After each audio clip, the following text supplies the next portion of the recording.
조양호 회장의 장례 절차가 늦어지고 있습니다. 빨라야 주말쯤에야 국내 운구가 예상되는데요. 자세한 내용은 취재기자 연결해 들어보겠습니다. 정윤영 기자. 네, 정인영입니다. 네, 현재 국내 운구를 위한 절차가 진행 중이라고요. 네, 고 조양호 회장 유족들이 필요한 절차를 밟기 위해 LA 인근 도시 현지 업체를 접촉한 것으로 알려졌습니다. 미국에서 해외로 시신을 운구하려면 사망 진단서, 본국 이전 신청서, 재외 공간 신고 등 각종 행정 절차가 필요합니다. 이런 이유로 주말 국내 운구될 것으로 보입니다. 일부에서는 분향소가 국내는 물론 미국 LA 등 해외 분향소가 마련될 것으로 보고 있는데요. 한진그룹 측은 운구와 관련해 아직 아무것도 정해진 것이 없다고 밝혔습니다. 네, 일정은 아직 정해지지 않은 것 같은데 장례 장소와 방식은 결정이 됐습니까? 네, 창업주인 고 조중훈 회장의 경우 2002년 서소문 대한항공 빌딩에 빈소가 마련돼 5일장으로 치러졌습니다. 따라서 조양호 회장의 장례도 비슷하게 치러질 것이란 전망이 나오고 있습니다. 빈소로는 한진그룹 계열 인하대학교 병원 장례식장, 서울시내 대학병원 장례식장, 서소문 대한항공 빌딩 등이 거론되고 있습니다. 반면 가족들은 조용히 장례를 치르길 원하는 것으로 전해지고 있습니다. 네, 한진그룹 관련주 어제 급등했었는데 오늘은 어땠습니까? 네, 어제 한진칼 등 한진그룹 계열 상장사의 주가는 상승세를 보였는데요. 오늘은 전날보다 하락했습니다. 그룹 지주사인 한진칼은 장중 한때 13.82% 급등했다가 하락해 결국 0.82% 내린 3150원의 장을 마감했습니다. 대한항공, 진에어 등의 계열사도 모두 하락세로 마감했습니다. 다만 한진칼 우선주와 대한항공 우선주는 연이어 상승세를 보였습니다. SBS CNBC 정윤영입니다. 그럼 계속해서 미국 현지 연결해 자세한 소식 들어보겠습니다. 미국 SBS 인터내셔널 보도국 연결합니다. 이재린 기자, 지금 현지 대한항공의 분위기 어떻습니까? 네, 미국 로스앤젤레스입니다. 대한항공 미주 본사는 LA 다운타운 그야말로 한복판에 있습니다. 2년 전 중서부 지역에서는 지금도 가장 높은 73층짜리 빌딩을 세웠습니다. 이 본사도 이 빌딩에 자리 잡고 있는데요. 오늘 하루 종일 침통한 분위기였습니다. 일부 직원들은 회사의 미래에 대해 걱정하는 모습도 나타내기도 했습니다. 하지만 대체로 차분한 분위기 속에 근무했습니다. 대한항공 미주 본사는 73층 빌딩에 인터컨티넨탈 호텔도 운영하고 있는데 오늘 직접 가보니 호텔 입구에만 한 너댓 명의 보안 요원들을 배치했습니다. 취재진들이 카메라를 만지기만 해도 들기만 해도 굉장히 이렇게 민감한 반응을 보이기까지 했습니다. 빌딩 맞은편에서만 촬영이 가능하다며 취재진들의 출입을 막기도 했습니다. 그런데 여기서 특이할 만한 사항은 호텔의 조 회장의 친지나 인척으로 보이는 사람들이 이렇게 출입하는 모습도 포착됐습니다. 현장에서 만난 한 대한항공 기장은 조연아 씨와 조현민 씨 같은 이렇게 가까운 가족들은 이미 뉴포트 비치 별장에 그리고 친인척들은 인터컨티넨탈 호텔에 묵는 것으로 알고 있다고 전하기도 했습니다. 네, 운구를 이송할 예정이라는데 미국 내 절차는 어떻게 됩니까? 네, 그렇습니다. 한국과 미국은 해외 운구 절차가 상당히 다릅니다. 특히 미국은 한국보다는 훨씬 더 엄격한 규정을 요구하고 있습니다. 이 때문에 현지 시간으로는 어제 낮, 그러니까 고인의 별세 소식이 발표되기 전에 대한항공 직원들이 한 한인 장례업체에 전화로 자세한 내용을 문의해왔다고 합니다. 이 구체적인 해외 운구 절차가 어떻게 되는지 등을 꼼꼼하게 체크했다는 겁니다. 지금 한창 운구 절차를 준비하고 있는 것으로 추정됩니다. 현재는 한인 장례업체들이 한 2곳 정도 되는데요. 아무래도 보안상의 이유로 한인 장례업체들은 아마 한인 업체가 아니라 주류사회 대표적인 장례업체를 이용해서 한국으로 운구를 계획할 것으로 예상했습니다. 네, 지금까지 미국 로스앤젤레스에서 전해드렸습니다. SBS 인터내셔널 이재린입니다. 국제노동기구 ILO의 핵심 협약 비준을 위한 노사정 대화가 불발된 가운데 유럽연합이 가시적 성과를 압박했는데요. 무역 분쟁 가능성까지 제기되고 있습니다. 취재기자 연결합니다. 장가희 기자. 네, 장가입니다. 네, ILO 핵심 협약이 구체적으로 뭐고 또 왜 유럽연합은 이 사안을 문제 삼고 있나요? 네, 우리나라는 1991년 ILO 정식 회원국이 됐는데요. 당시 핵심 협약 4개를 비준하지 않았습니다. 이 때문에 유럽연합은 지난 2011년 우리나라와 FTA를 체결하며 비준을 요구해왔습니다. 유럽연합이 노동협약을 문제 삼는 것은 수출 경쟁력 때문인데요. 핵심 협약 비준을 하지 않아서 상대적인 노동의 저하를 통해 우위를 점하는 것을 불공정 거래로 보고 있는 겁니다. 네, 우리나라도 협약 비준을 위해서 경제사회노동위원회가 꾸준히 논의를 했는데 왜 합의안이 이뤄지지 않았나요? 네, 어제 노동계와 경영계는 지난해 11월 경사노위 공익위원들이 내놓은 해직자 노조 가입 허용 그리고 공무원 노조 가입 직급 제한 없애기 등에 대해 협상을 이어갔는데요. 경영계는 노조 파업에 대응하기 위한 대체근로 허용, 사용자 부당 노동 행위 처벌 폐지를 고수하며 서로의 입장차만 확인했습니다. 네, 유럽연합 대응이 궁금한데요. 무역 분쟁으로 이어지진 않을까요? 네, 유럽연합 측은 강한 유감을 표시했는데요. 가시적인 진전이 없으면 FTA 분쟁 해결의 다음 단계인 전문가 패널 개시도 불가피할 것이라고 경고했습니다. 전문가 패널이 소집될 경우 결과적으로 한국은 국제적으로 노동권 후진국 낙인이 찍힐 가능성이 있습니다. 당장 핵심 협약을 비준하지 않더라도 이에 따른 경제적 제재는 발생하지 않는다는 게 정부의 설명입니다. 그러나 노동 후진국이라는 오명을 안게 되면 국가 위상이 실추될 수 있다는 점, 무엇보다 유럽연합이 이를 문제 삼고 통상 압박의 카드로 쓸 수 있다는 점이 부담입니다. 지금까지 SBS CNBC 장가입니다.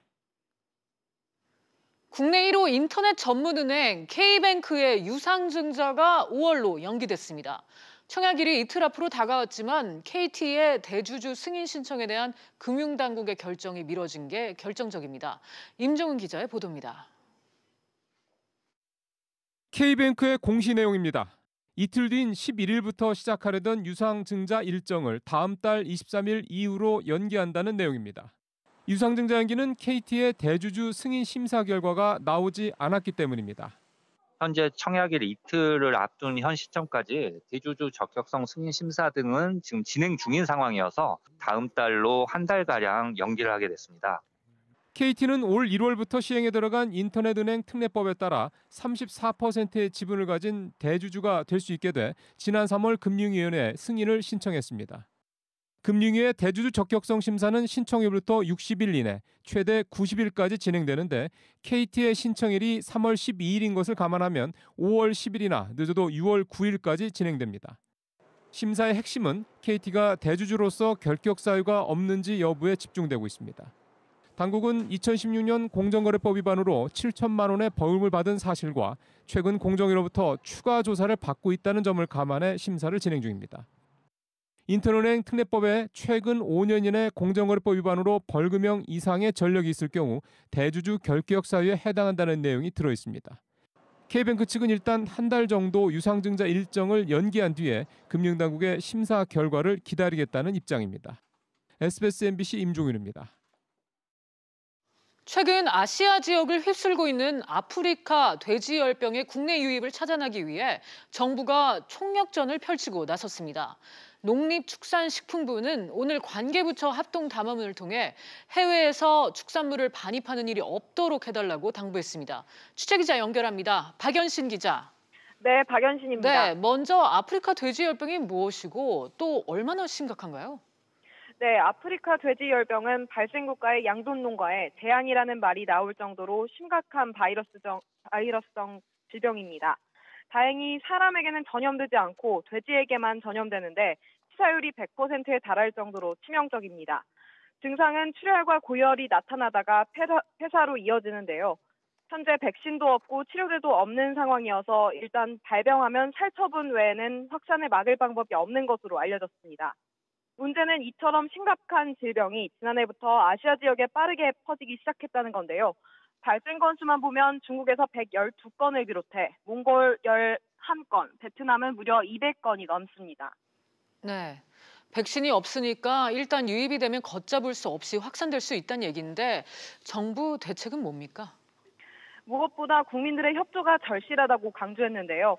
아프리카 돼지열병 발생국을 여행할 때에는 농가 방문을 자제해달라고 요청했고 특히 축산물을 반입하는 일이 없도록 해달라고 당부했습니다.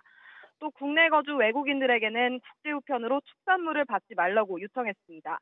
이와 관련해 공항과 항만 등의 검역 절차가 대폭 강화되고 축산물 불법 반입에 부과되는 과태료도 올리기로 했는데요. 현행 최대 100만 원에서 500만 원으로 인상됩니다. 양돈 농가와 업계에는 남은 응식물을 먹이지 말고 일반 사료로 전환할 것과 방역 수칙을 반드시 지키라고 당부했습니다. 정부는 또 올해 안에 백신 개발을 위한 연구에 착수하겠다고 밝혔습니다. 지금까지 SBS CNBC 박연신입니다. 현대차 노사가 오는 15일부터 출퇴근 시간을 본인이 정하는 선택적 근로시간제를 공장 일반, 연구직 직원까지 전면 확대하기로 했습니다. 현대차의 선택적 근로시간제는 오전 10시부터 오후 4시까지만 반드시 근무하도록 하고 출근과 퇴근 시간은 자유롭게 정하는 방식입니다. KT 부정채용 의혹을 수사 중인 검찰이 서울 종로구의 KT에 대한 추가 압수수색에 나섰습니다. 서울 남부지검은 오늘 오전 경기 성남의 KT 본사를 비롯해 KT 광화문지사의 경영관리부문장 사무실, KT 자회사, KT서비스 북부 등의 수사관을 보내 압수수색을 하고 있다고 밝혔습니다. 올해 2학기 고등학교 3학년부터 단계적 무상교육이 시행됩니다. 무상교육 지원 항목은 입학금과 수업료, 학교 운영지원비, 교과서 대금 등이며 오는 2021년부터는 모든 고등학생에 적용됩니다. 다만 교육청으로부터 재정 결함 보조를 받지 않는 일부 고등학교는 무상교육 대상에서 제외됩니다.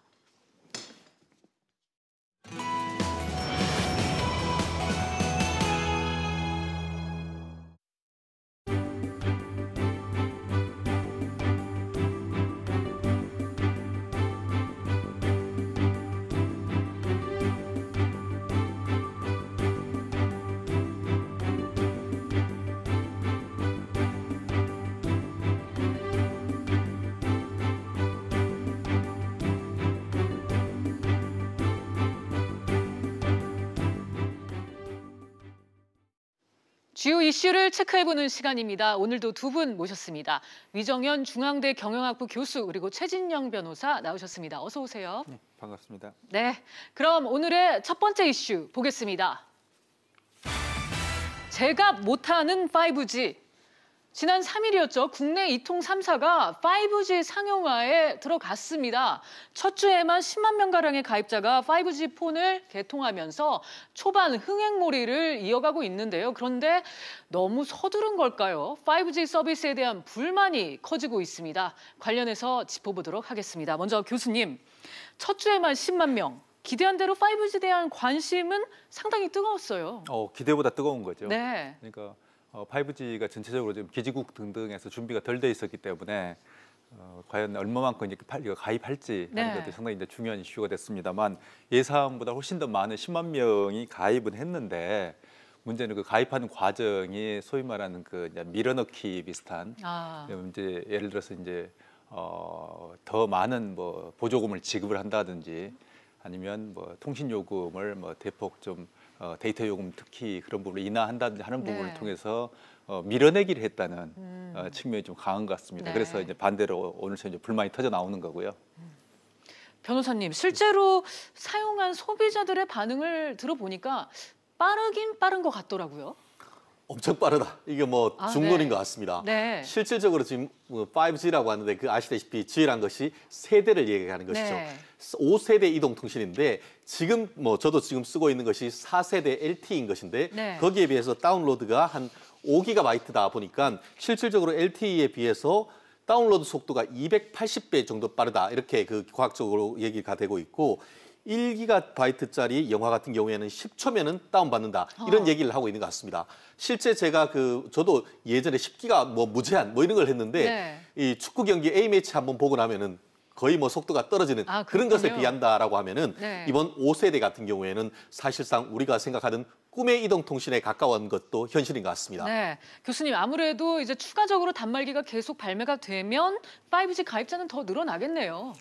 근데 이제 향후에 10만을 이제 넘어섰는데 향후에 얼마만큼 더 늘어나는지에 대해서는 조금 더 지켜봐야 될 것 같습니다. 왜 왜냐하면 단말기 이슈 이외에도 예를 들면 기지국 이슈, 그리고 이제 기지국이라는 게 과거에 이제 LTE보다도 3배 이상의 어떤 기지국을 설치해야 되는 그런 상황이기 때문에 단말기가 더 추가로 나온다 하더라도 기지국 등등의 어떤 네트워크가 얼마만큼 좀 준비가 될 것인가 하는 이슈가 있을 거고 또 하나 역시 통신요금의 이슈가 있습니다. 그래서 통신요금이 이제 무제한 뭐 요금 이런 게 나왔습니다만 그런 것들이 결국에는 일부 다른 서비스를 제한하거나 또는 LTE 요금에서 이쪽 이제 5G 요금의 어떤 적자를 좀 메우는 이런 방식의 어떤 요금제를 지금 설정을 하는 것처럼 보이기 때문에 향후에 그런 부분에 대해서 소비자가 얼마만큼 좀 수용할 것인가 하는 것들이 관건이 될 것 같습니다. 네, 교수님, 변호사님, 지금 교수님이 살짝 지금 이 데이터 제한과 관련해서 얘기를 해주시는데 구체적으로 이게 왜 논란이 되고 있는 건가요? 그렇습니다.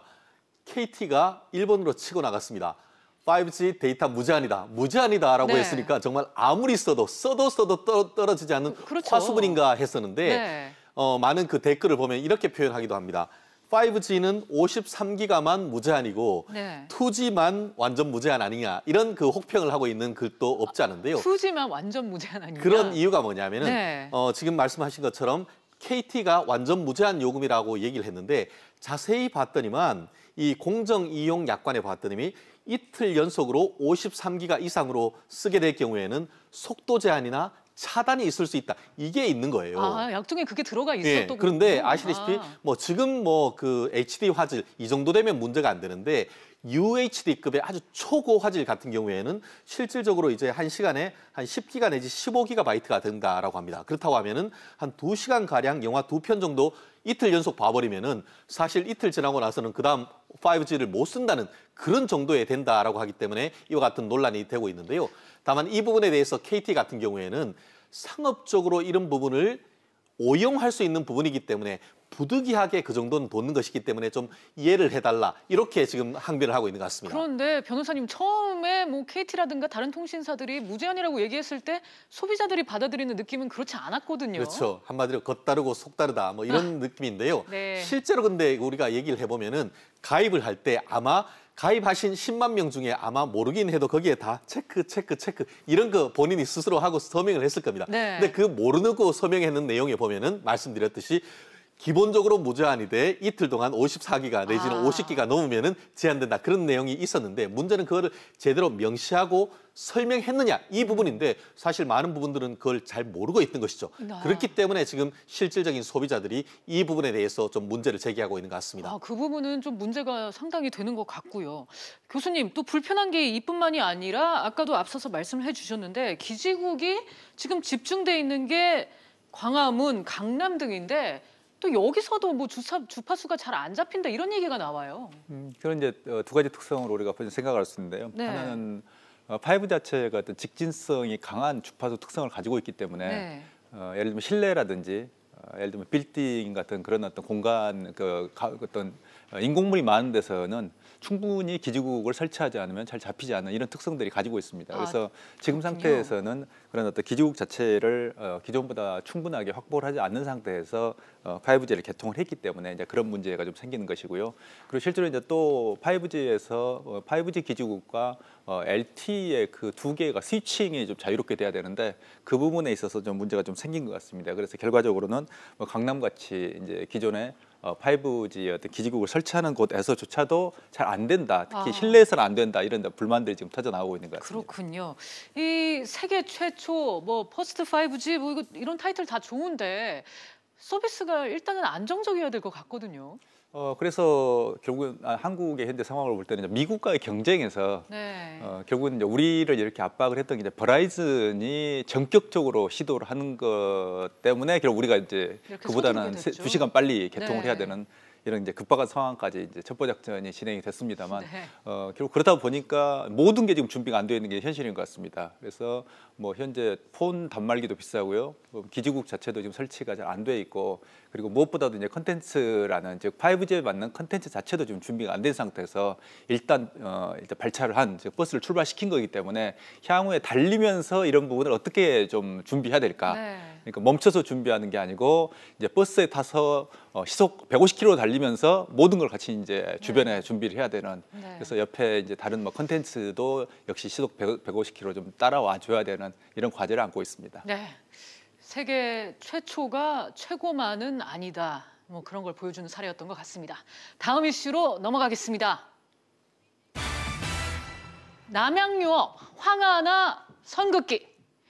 남양유업이 때 아닌 리스크에 직면했습니다. 창업주 외손녀 황하나 씨가 마약 투약 혐의로 무리를 빚고 있는데 남양유업은 물론 대리점과 낙농가, 판매처 등에 지금 피해가 확산되고 있습니다. 일부 온라인 커뮤니티에서는 불매 운동까지 지금 제기가 되고 있는데요. 먼저 변호사님, 황하나 씨 이 마약 사건 지금 일파만파 커지고 있네요. 그렇습니다. 며칠 전이죠. 그 분당에 있는 대형 병원 이 정신과 폐쇄병동에 있다가 경찰에 의해서 긴급 체포되었고 이어서 법원이 구속영장을 발부를 했는데요. 그 내용이 좀 더 충격적입니다. 아시다시피 2015년에 이 그 황하나 씨의 그 친구인 조모 씨라는 여대생이 그에게 이 마약을 팔고 같이 이렇게 그 투약을 도와줬다라는 것으로 그 당시에는 무혐의가 됐지만 네. 이번에는 그와 같은 혐의가 있어서 유죄 혐의로 인정이 됐다는 점, 그리고 또 작년 같은 경우에는 또 이제 그 필로폰은 아니지만 향정신성 의약품을 2, 3회 투약했다라는 점에 있어가지고 구속영장이 발부됐다는 것은 사실상 법원이 이와 같은 혐의를 인정했다는 점에서 충격인데요. 더불어서 작년 같은 경우에는 유명 모 연예인에 의해서 그와 같은 투약을 권유받거나 아니면 강제적으로 투약을 받았다라는 얘기가 있어서 앞으로 그와 같은 여파가 도대체 어디까지 갈 것인지 이 부분과 있어서 많은 국민들의 관심을 모으는 사건인 것 같습니다. 네, 이런 상황에서 남양유업이 입장 표명을 했습니다. 황하나 씨는 물론 일가족 누구도 회사와 관련 없다. 공정하고 강력하게 처벌되길 바란다면서 말 그대로 선긋기에 나섰습니다. 교수님, 이번 황하나 씨 파문이 남양유업에 불똥이 제대로 튄 것 같아요. 결국에는 이번에 이제 황하나 씨 사건에서 또 이제 함께 엮여져 나왔던 중요한 키워드들이 있습니다. 네. 예를 들면 창업주의 손녀, 그리고 마약. 이 두 가지가 네. 굉장히 파괴력이 큰 이슈죠. 그렇죠. 왜냐하면 이제 우리가 한국 사회에서 이미 이제 재벌들의 어떤 갑질, 또 재벌들의 어떤 비윤리성에 대해서 대단히 질타하는 분위기가 있기 때문에 이제 그런 어떤 창업주라든지 이런 어떤 단어 키워드가 나왔을 때는 거기에 따른 파문이 좀 큰 거고요. 특히 이제 마약, 그러니까 결국은 이제 이번에 이제 남양유업이라는 것은 결국에는 주로 유아들, 뭐 분유, 우유 이런 어떤 그 굉장히 예민한 식생활에 또는 뭐 위생 이런 것들이 예민하게 거론될 수밖에 없는 그런 어떤 업종인데 비해서 마약이라는 개념이 단어가 나와버렸기 때문에 그럼 결국 일반 소비자들 입장에서는 남양유업에 뭘 살 때 마약이라는 단어가 그렇겠네요. 연상이 되는 거죠. 네. 그렇기 때문에 이번에 이제 남양유업이 그만큼 이미지에 큰 타격을 좀 받고 있는 것 같습니다. 네, 변호사님 그래도 낙농가라든가 대리점의 피해는 막아야 될 것 같은데 어떻게 해야 할까요? 그렇습니다. 실질적으로 그 남양유업 같은 경우에도 보도자료를 내고 남양유업과 이 황 씨는 완전히 별개다. 좀 전에 그 교수님은 손녀라고 했는데 외손녀. 네. 한마디로 창업자이신 고 홍두영 회장의 딸의 딸의 딸이기 때문에 외손녀인 것 같은데 네. 실제 그 남양유업의 보도 자료에 따르면은 그 경영에도 관여하지 않고 주식도 한 주도 없다 이렇게 얘기를 하고 있습니다. 그렇군요. 그저 외손녀일 뿐인 것이지 네. 실질적인 연관성이 전혀 없다라고 얘기를 하고 있고요. 더불어서 말씀하신 것처럼 이와 같은 문제된 것 자체가 이 마약이라는 굉장히 우리 사회에서 금기실이 되는 거다 보니까 이 창업주 자체에 대한 어떤 명예훼손이 될 수 있다라고 얘기를 하는데 그와 더불어서 그 핵심은 말씀드렸듯이 이로 인해서 이른바 CEO 리스크 내지 CEO 가족 리스크로 인해서 관련되는 대리점주, 낙농가, 판매처에서 지금 피해를 입고 있기 때문에 언론에서 이를 보도를 함에 있어서 황하나 씨 자체에 대한 이름에 포커스를 둬야 되는 것이지 직접 관련이 없는 기업에 대해서는 가급적 보도를 함에 있어서 나름대로의 어떤 내부적 가이드라인이 있어야 될 것 같습니다. 네, 교수님 이 기업 이미지 추락 이거 어떻습니까? 결이 좀 다르긴 한데 지금 음란물 유포 혐의로 입건이 된 로이킴 이슈 탓에 지금 서울 장수도 좀 곤란한 상황에 놓여 있죠. 예, 서울 장수 같은 경우도 막걸리라는 네. 음료수의 그냥 주류 쪽에 그렇죠. 이제 창업자의 이제 네. 아들이 이제 로이킴으로 되어 있는데요. 결국에는 이 역시도 음란물이라는 좀 최근에 대단히 뜨거운 어떤 사회적 비판을 받는 그런 이슈에 로이킴이 말려 있는데 결국에는 그게 공교롭게도 또 이제 서울 장수라는 그 기업과 음식료에 특히 주류에 종사하는 그 기업과 창업주와 관련이 있다는 결국에는 그런 게 확인이 됐기 때문에 그러면 해당 회사에서는 굉장히 곤란할 수밖에 없는 역시 이제 소비자들 같은 경우에 그 해당되는 이미지를 가지고 제품을 선택할 때 주춤할 것이기 때문에 결국에는 막걸리를 명장에서 꺼내려다가도 혹시 이거 음란물이라는 그 단어가 역시 머리에서 떠오르면 다시 꺼냈다가도 집어넣는 것이죠. 그렇겠네요. 소비자들은 생각보다 네. 그런 기업 이미지라든지 제품 이미지에 굉장히 예민합니다. 그걸 이제 기업들이 모르고 있는 것인데요.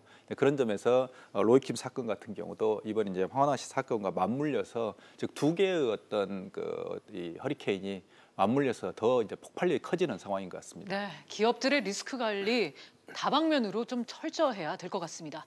오늘 마지막 이슈 짚어봅니다. K뱅 대출 스탑. 국내 최초 인터넷은행 K뱅크가 주요 대출 상품 판매를 일시 중단하기로 했습니다.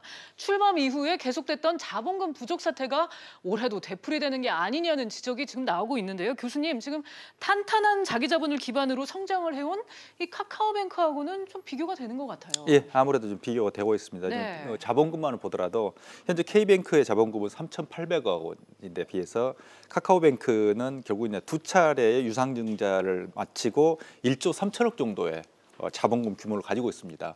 뿐만 아니고 전체적으로 이제 카카오뱅크 같은 경우 올해 아마 흑자로 전환할 것 같다라는 이런 어떤 예측을 좀 이미 주변에서 애널들이 좀 하고 있습니다만 그런 점에서 볼 때는 K뱅크가 대단히 지금 최근에 이제 고전하고 있는 상황과 여러 가지 측면에서 좀 대비가 되고 있습니다. 네, 변호사님, 이번 중단의 큰 이유가 자본 확충 때문인 것 같은데 이 부분에서는 이제 KT의 대주주로서의 역할이 중요했던 것 같아요. 그래서 이제 지난달에 대주주 허가를 받기 위해서 신청서를 금융위에 낸 건데 지금 상황이 녹록지가 않은가 봐요. 그렇습니다. 그 말씀하신 것처럼 현재 우리나라 같은 경우에는 산업 자본이 금융 자본을 잡아먹는 걸 막기 위해서 이른바 은산분리 원칙을 하고 있죠. 네. 그런데 이와 같은 그 K뱅크라든가 카카오뱅크처럼 새로운 어떤 뱅크에 있어 가지고는 그와 같은 것을 완화하려고 하고 있죠. 그래서 그렇죠. 이와 같은 그 KT나 카카오 같은 정보통신 ICT 기업 같은 경우에는 그 10% 룰을 넘어서 34%까지도 할 수 있는데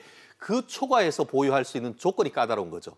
그러기 위해서는 대주주 자격의 적격 심사를 해야 되는데 그러기 위해서는 최근 5년간 부실 대출을 한 케이스가 없고 더불어서 금융 관련되는 법령 그리고 또 공정거래법 그리고 관련해서 또 뭐 그 특정경제범죄 가중처벌법 이런 법에 관련해서 위반되는 내용이 없어야 된다 하는데 말씀하신 것처럼 KT 같은 경우에는 최근에 지하철 광고에 있어서 담합을 한다고 해서 7천만 원 벌금을 받은 적이 있습니다. 한마디로 공정거래법 위반이 있다는 것이고 또 그 황창규 회장이 이 지난 정권의 어떤 그 유력한 어떤 정권의 인사들과 관련해서 로비를 했다. 네. 그런 부분과 관련해서도 어떤 관련법 위반이 있다 해서 이것 때문에 지금 그 대주주 적격 심사를 과연 통과할 수 있는지 이런 의문이 있어서 현재로서는 그 이와 같이 34%로 지분을 늘릴 수 있을지에 대해서 좀 위기 상황이다 이런 평가가 나오는 것 같습니다. 네. 그리고 지금 상황으로 보니까 자본금 확충 일정도 좀 불투명해 보이거든요. 이미 사실은 올 1월 달에 KT 이사회에서는 5,900억 어마어마한 금액인데 이 증자하는 것에 대해서 허가를 승인을 했습니다. 다만 그 출자하는 시간을 6월 28일까지 연기할 수 있다라고 했는데 그 조건이 말씀하신 것처럼 10%를 넘어서 34%까지 대주주로서 지분을 확장하는 조건으로 했었는데 지금 대주주 자격 심사에 따르는 34% 취득하는 조건 자체가 아직까지 인정되지 않다 보니까 늦어도 6월 말까지는 어쨌든 대주주 적격 심사를 받아야 한마디로 KT가 네. 이 K뱅크에다가 5,900억을 쏴주겠다는 그런 상황인 것 같습니다. 네, 교수님.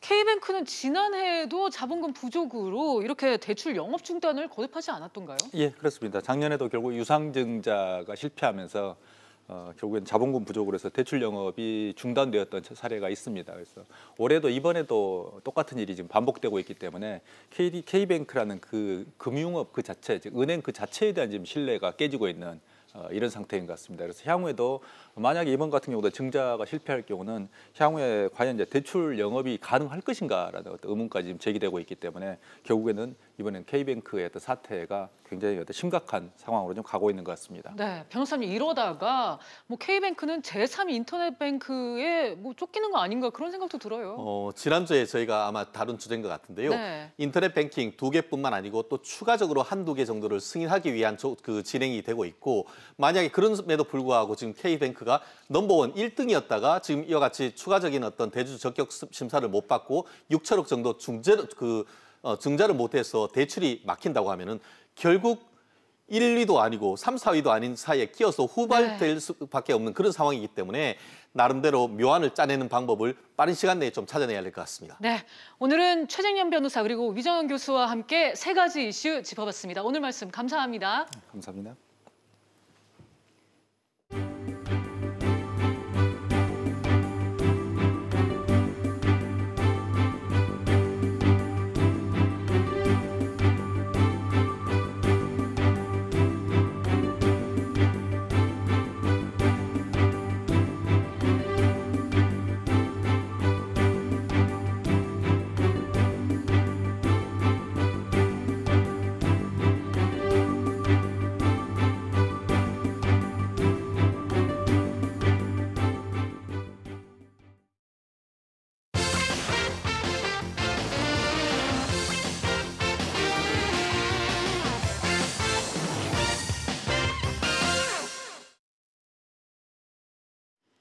기사 이면에 숨어있는 팩트와 취재 뒷얘기를 들어보는 시간입니다.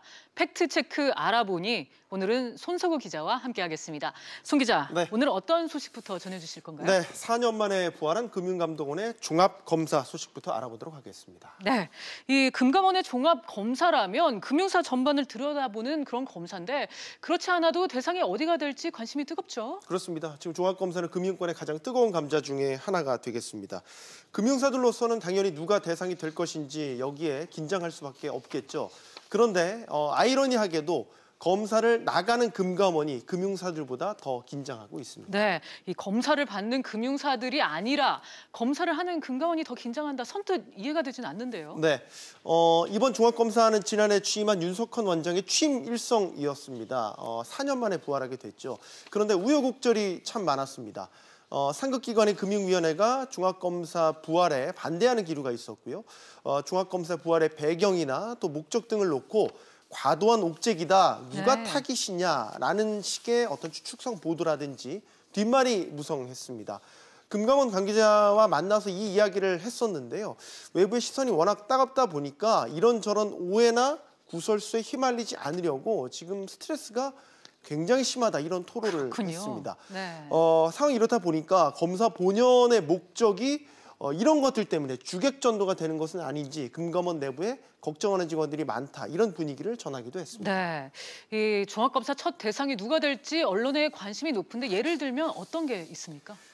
예를 들면요, 지금 즉시연금 미지급 소송이라든지 안보험 미지급 논란 등으로 금감원과 계속해서 부딪혀왔던 삼성생명이 대표적인 예입니다. 네. 만약에 삼성생명이 검사 대상자가 된다면 그것도 첫 번째로 검사를 받는다고 가정을 해본다면 첫 번째로 검사를 받는다고 해서 뭐 삼성생명의 문제가 가장 많다거나 특별한 저희가 있어서 그런 것은 아니다라는 게 금감원의 거듭된 설명인데요. 네. 하지만 뭐 언론이나 금융권 안팎에서 첫 타깃이 삼성생명이 될 것인지 하도 여기에 관심을 갖다 보니까 금감원 입장으로서는 첫 검사 대상으로 삼성생명을 잡기도 뭐하고 그렇다고 해서 이거에 신경 써서 잡지 않기도 뭐한 이런 딜레마에 빠져 있다는 거죠. 그럴 수 있겠군요.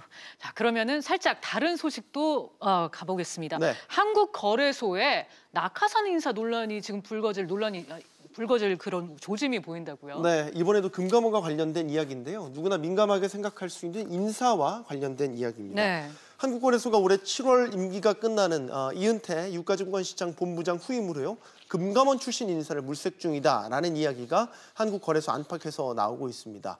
이은택 본부장 역시 금감원 출신 인사로서 인선 당시에 낙하산 인사라는 논란이 있었습니다. 네, 논란이 있었는데도 불구하고 후임 역시 또 금감원 인사를 물색 중이다. 네. 이유가 있습니까? 올 하반기 예정돼 있는 금감원의 부문검사가 예정이 돼 있는데요. 네. 여기에 대비하기 위한 움직임이다라는 분석이 지배적입니다.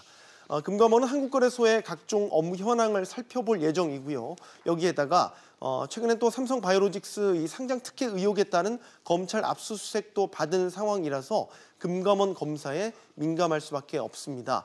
사정이 이렇다 보니까 일종의 방패막이용으로 금감원 출신 인사를 영입한다라는 소문이 나오고 있는 겁니다. 네. 만약에 금감원 출신이 후임으로 정말로 낙점될 경우에는 역시 또 제2의 낙하산 인사 논란 커질 것으로 보입니다. 네. 이번에는 증권가 얘기입니다. NH투자증권이 중국에서 영 길을 펴지 못하고 있다고요? 네, NH투자증권 중국법인이요. 북경 NH투자자문유한공사라는 곳인데요. 지난해 9억 원의 순손실을 냈습니다. 네. 지난 2010년에 설립이 됐고요. 흑자를 낸 것이요. 2회밖에 되지 않습니다.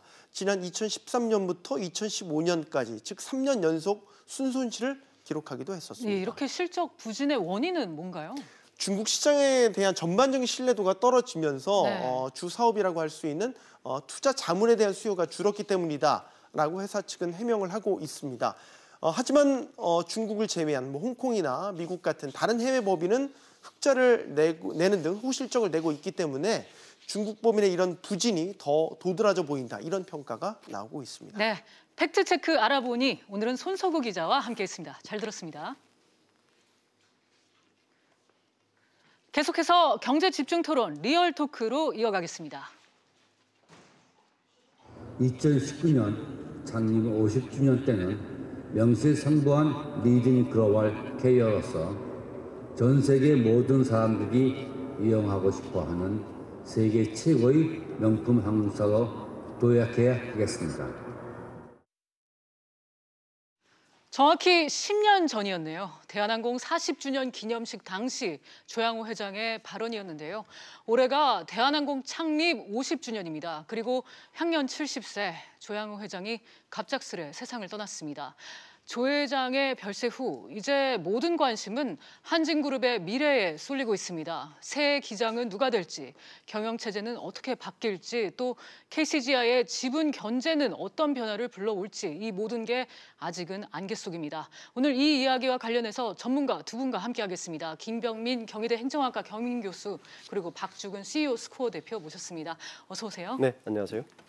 네, 먼저 교수님. 아무래도 이번 조 회장의 별세 소식은 오랜 시간 회자가 될 것 같아요. 네, 미국에서 갑작스럽게 타계 소식이 전해졌기 때문에 시신 운구 절차부터 장례 일정까지 아직 모든 것들이 확정되지 않은 상황입니다. 조양호 회장 같은 경우는 여러 차례 재판을 남겨두고 있는 터라 일단은 이 모든 내용들이 좀 종결이 된 상황으로 볼 수 있지만 가족들 같은 경우는 여전히 또 재판이 남겨져 있는 상황이고요. 여기에 대해서 향후 경영권에 관한 승계 작업부터 시작해서 앞으로 남겨진 과제가 워낙이나 많다 보니 이 대한항공을 둘러싼 조양호 회장의 죽음과 관련된 내용들은 계속해서 뉴스로 전달될 수밖에 없는 그런 상황인 것 같습니다. 네, 박 대표님께서 보신 조양호 회장은 어떤 인물인 겁니까? 네, 조중훈 창업자의 2세이긴 하지만 창업자만큼 굉장히 실무적이었고 엄격하고 꼼꼼하게 따지는 스타일의 경영자였다. 한 예를 들어드리면 미국 쪽의 현장을 답사할 때 혼자서 18일 동안 약 10,000km를 스스로 운전하면서 답사했던 유명한 일화도 있고요. 그리고 따지는 성격 때문에 대외 행사에 대해서 비서진을 동의한다든지 어쨌든 창업 2세대이긴 하지만 창업자와 비슷한 굉장히 열정적이었고 실무형이었고 꼼꼼한 스타일이었다. 이렇게 평가할 수 있는 인물인 것 같습니다. 네, 사실 조양호 회장이 45년 인생을 항공 운수 사업에 쏟으면서 많은 업적을 남겼었죠. 여러 차례 리더십이나 위기관리 능력도 발휘가 됐었고요. 얘기 이어가기 전에 생전에 조양호 회장의 모습 한 번 더 보겠습니다. 그때 가장 어려울 때가 비행기 주문하기가 가장 좋은 기회라고 생각했습니다. 많은 항공사들은 위기에 관리를 하고 싶어도 단기 이익을 노리는 투자가들 때문에 투자를 못하지만은 대한항공은 장기적인 전략에서 모든 것을 결정을 하고.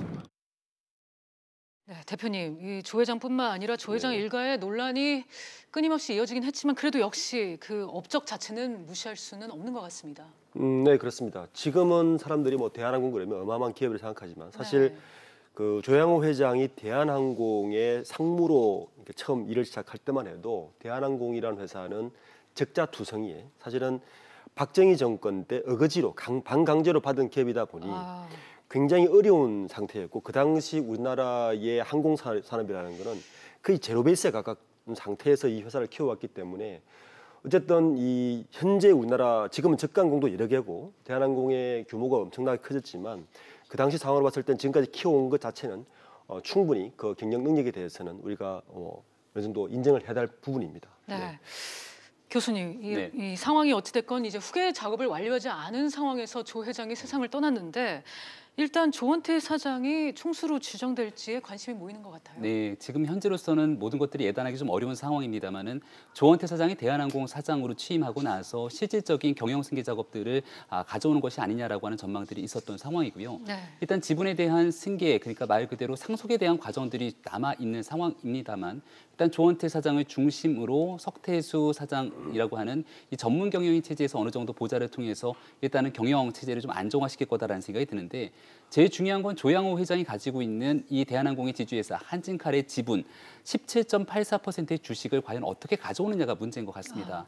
그래서 이 지분을 그대로 상속을 만약에 조원태 사장에게 가게 될 것인지 아니면 3남매가 지금 현재 한진칼에 대한 주식을 한 2.3%씩 고르게 가지고 있거든요. 그러니까 여기에 대한 배분 문제 등을 비롯해서 앞으로 남은 과정들이 많기 때문에 현재까지는 조금 조원태 사장의 체제를 예단하기는 조금 어려운 상황이 아닌가 싶습니다. 네. 역시 상속이 변수로 크게 작용을 할 것 같은데 교수님이 전망하시는 좀 유력한 그런 시나리오는 어떤 게 있을까요? 그러니까 상속세가 지금 한 1,700억에서 1,800 정도가 된다. 그러니까 이 상속세를 납부하는 과정 속에서 현금을 마련하기 어렵기 때문에 결과적으로 이 지배구조가 흔들리는 것 아니냐라는 우려가 일부 제기된 바가 있는데요. 네. 하지만 아직까지 조양호 회장이 가지고 있는 부동산의 가치라든지 이런 부분들이 명확하게 공개가 되지 않았습니다. 또 조양호 회장이 받게 되는 퇴직금의 엄청난 금액이라든지 이런 것들을 추산해 본다면 그리고 이 상속세에 관해서는 5년 또 분납이 가능하거든요. 네. 그런 측면에서 바라봤을 때는 아마 큰 어려움 없이 일단은 이 지분에 대한 승계 작업들은 이루어지지 않을까라고 예측하는 분들이 많이 계신 것 같습니다. 네, 대표님 지금 아직 조 회장의 유언장이 확인은 되지 않았는데 지분이 어떤 방식으로 배분될지도 지금 알 수가 없는 거죠. 네, 지금 그게 가장 큰 관건이죠. 네. 우선 두 가지를 이제 가정해 볼 수 있습니다. 우선 유언장이 남아 있고 그 대한항공이나 한진그룹의 경영권을 그 일가들이 그대로 가져가겠다 하면 사실은 17.84%의 지분을 장남인 조은태 사장에게 일괄 상속을 해서 지키면 사실은 시장에 혼란은 별로 없을 겁니다. 근데 지금 계속 여러 가지 나오는 이야기는 이게 만약에 유언이 없이 삼남매에게 고르게 갔다면 각자 가지는 지분은 약 7%에서 8% 정도밖에 되지 않기 때문에 그렇게 되면 일대 주주가 KCGI가 되는 겁니다. 아, 그렇군요. 자, 그렇게 되면 어떻게 되냐 하면 이 삼남매가 같은 지분을 갖고 있을 때는 경영권 분쟁이 발생할 거라고 예상을 하고 그렇게 됐을 때 이 삼남매 중에 한 사람이 KCGI와 손을 잡고 경영권을 잡을 가능성도 있다고 보는 거죠. 그렇게 되면 이 시장에서 이 주주들에게 자기의 경영권 확보를 위해서 굉장히 좋은 주주 환원 정책들을 내놓을 거라고 보고 현재 주가가 받침을 하고 있는 거거든요. 그래서 이번에 상속에 대한 시나리오는 1달러 할 수 있는 것은 한 사람에게 상속이 간다. 그러면 시장 아주 다시 원래대로 다시 돌아갈 가능성이 높고요. 그렇지 않고 분쟁이 발생했다. 그러면 한동안 이 시장의 주가에 대한 반응은 계속적으로 나올 가능성이 높다고 봅니다. 그러면은 대표님은 지금 유족 간의 상속권 분쟁이 벌어질 가능성도 있다고 보시는 건가요? 저는 가능성이 완전히 없다고 보지는 않습니다. 왜냐하면 이 조양호 회장의 선친인 그 조중훈 회장이 돌아가시고 나서 2002년 돌아가시고 나서 2003년도에 조양호 회장이 한진그룹 회장이 됐긴 했지만 3년 후인 2006년도에 한진중공업의 조남호 회장하고 그 지금 메리츠 종금 회장인 조정호 회장 두 분이서 상속 분쟁을 일으켰거든요. 그런 선례가 있기 때문에 만약에 이것이 어떤 좀 미비하게 한다면 그 나머지 남매들은 분명히 분쟁 가능성이 있기 때문에 그 가능성을 완전히 배제할 수는 없습니다. 네. 교수님은 이 유족 간의 상속권 분쟁 어떻게 보십니까? 가능성을? 그러니까 조양호 회장 같은 경우는 이 폐 질환을 이미 앓고 있었고 상당 부분 굉장히 결국은 죽음에 대한 어느 정도 예상됐던 측면들이 있었던 것 같습니다. 그렇기 때문에 이 가족들이 급거 미국으로 가서 최종적인 임종을 다 같이 지켰다라고 얘기를 하는데요. 이 유언장에 대해서 아마 조양호 회장이 내용들을 좀 정리를 하고 가지 않았을까라는 생각이 들고 앞서 이 선친인 조중훈 회장이 타계하게 되면서 있었던 한진그룹의 형제 난 같은 경우에는 오랜 기간 동안 의식이 없는 상태에서 유언장이 조작된 것이 아니냐라고 하는 서로 간의 불신들이 크게 작용했던 것 같습니다. 아마도 이런 부분들을 좀 정리하기 위해서 과거의 방식처럼 현재 한진칼 소속으로 대한항공 그리고 그 밑에 지배구조를 가지고 있는 여러 계열사들을 삼남매에게 어떻게 조정해서 분배하는지가 아마 핵심적인 관건이 되지 않을까 생각이 듭니다. 네. 대표님 또 여기에다가 상속세를 만약에 전부 주식으로 납부를 하게 되면 또 여기서는 경영권 분쟁이 발생을 하게 되죠. 지금 언론에서 그런 설이 많이 나오긴 하는데 제 생각에는 그럴 가능성은 거의 없다고 봅니다. 왜냐하면 쉽게 말을 해서 약 20조 가까이 되는 자산을 가진 그룹을 1,700억 정도 되는 상속세를 못 내서 포기하겠다는 것은 상식적으로 넌센스거든요. 그러니까 물론 그 주식 외에 얼마나 자산이 있는지는 모릅니다. 그렇지만 이 1,700에서 2,000억 정도 되는 상속세를 낼 수 있는 다양한 방법들이 있기 때문에 그것 때문에 경영권을 포기한다는 것은 넌센스고 저는 그럴 가망성은 굉장히 적다고 생각됩니다. 네, 교수님 지금 보니까 한진칼 2대 주주인 KCGI의 행보에도 지금 이목이 집중되고 있는데 조양호 회장 별세 전후의 지분을 꾸준히 늘리고 있지 않았습니까? 네, 그러니까 강성부 펀드라고 불리는 행동주의 펀드는 과거부터 대한항공의 지배구조 개선에 대해서 강한 목소리를 내오지 않았습니까? 여기서 이제 앞서 우리 대표님이 얘기하셨던 것처럼 3남매 간의 의견 조율이 잘 이루어지지 않을 경우에 어떤 변수가 발생할 수는 있을 텐데 일단 그런 부분들이 3남매 간 정리가 되고 가족 간의 이견이 없는 상태로서 의견이 일치된다면 큰 어려움은 없지 않을까 생각이 되고요. 네. 조양호 회장이 타계되는 소식 이후에 한진칼에 대한 주가가 한때 21%까지 급등하지 않았습니까? 오늘 같은 경우에도 주식시장이 개장하고 나서 한진칼에 대한 이 주가가 34,600원까지 가다가 결국 마지막 종가는 3150원으로 장 마감을 하게 됩니다. 그러니까 이 이유인즉슨 결과적으로 이렇게 강성부 펀드 등에 대한 여러 가지 경영권 위협이 있음에도 불구하고 안정적으로 경영 승계 작업이 이루어지지 않겠냐라고 하는 시장의 반응들이 그대로 적용이 된 게 아닌가 생각이 됩니다. 네, 대표님, 이 경영 승계 과정에서 KCGI가 어떤 역할을 할지, 장애물이 될지 어떻게 보십니까? 물론 그 장애물은 될 수 있죠. 네. 우선 당장 급한 게 내년에 돌아오는 한진칼의 사내이사의 조은태 사장이 이미 재임에 들어온단 말입니다. 그때 되면 지금 이번에는 KCGI가 보유기간 6개월을 채우지 못해서 제 몫을 내지 못했는 법원 판결 때 못했는데 이미 주식도 탄탄하게 13% 이상 가지고 있고 그때가 되면 주주 권한도 훨씬 세지기 때문에 충분히 견제나 이런 역할을 더 공격을 할 것이고 그에 대한 방어를 더 할 것이고 이걸로 인해서 시장에서는 지배구조 문제라든지 여러 가지 문제 때문에 주식에 대한 기대 때문에 아마 주가는 오를 겁니다. 근데 이게 악순환인 게 지금 이 상속이 그 시점으로부터 플러스 마이너스 2개월이란 말이에요. 그 2개월간의 주식이 계속 오를 수 있는 네. 악재들을 아마 KCGI에서는 공격할 가능성이 더 높다 봅니다. 그럼으로써 개념권 공격을 하면서 반사이익을 챙기겠죠. 이런 것들이 아마 시장에서 지속적으로 나오지 않을까라는 생각을 하고 있습니다. 네, 조양호 회장 별세 이후에 승계 구도와 관련해서 오늘은 김병민 교수 그리고 박주근 대표와 자세하게 얘기 나눠봤습니다. 오늘 말씀 여기까지 듣겠습니다. 감사합니다.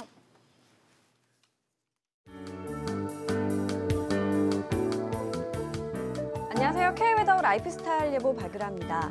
현재 전국이 흐린 가운데 서해안과 전라도, 제주도에는 비가 내리기 시작했습니다. 저녁부터 밤 사이는 그 밖에 전국으로 확대되겠는데요. 이 비는 내일 아침부터 오전 사이 대부분 그치겠고 제주도와 동해안은 밤까지 이어질 것으로 보입니다. 봄비치고 양이 많습니다. 따라서 대기의 건조함도 또 잠불시도 모두 해소될 것으로 보이는데요. 다만 남해안과 제주도에 강한 바람이 불겠고 산간에는 폭설이 예상돼 시설물 관리 및 안전사고에 각별히 주의하셔야겠습니다. 한편 비가 그친 뒤에는 북서쪽에서 찬바람이 불어지면서 날이 부쩍 쌀쌀해지겠습니다. 서울의 아침 기온은 예년보다 높기 시작하겠지만 한낮에는 11도로 평년과 비교해 무려 7도 가까이 낮겠는데요. 따뜻한 옷차림을 하시는 게 좋겠습니다.